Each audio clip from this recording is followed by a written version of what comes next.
红薯别再蒸着吃了，学会这样做，简单美味，好吃又上瘾，别错过，一起来做吧。一根红薯200克，去皮后切成片，放到蒸屉里，上锅蒸熟。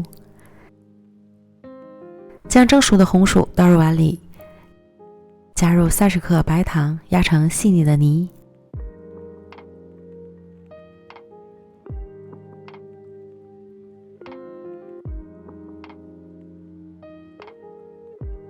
趁热加入125克糯米粉，混合均匀。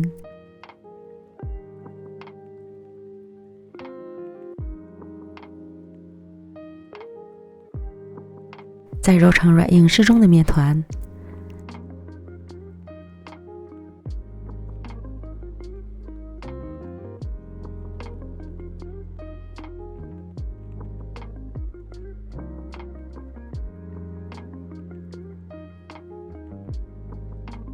转移到揉面垫上，搓成长条，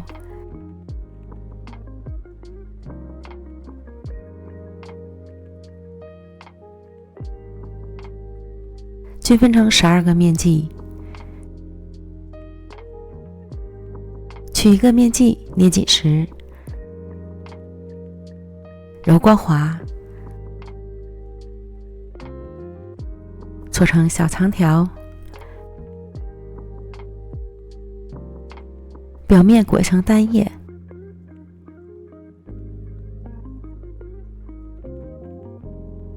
再裹上一层面包糠。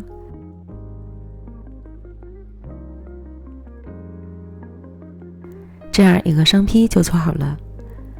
锅中油温烧至5成热，依次下入生坯。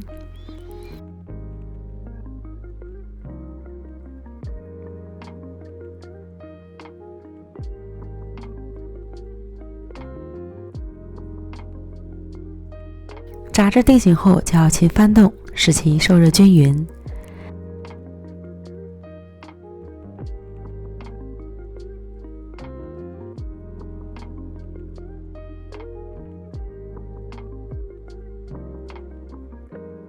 直到炸至浮起，表面形成硬壳，即可空油捞出。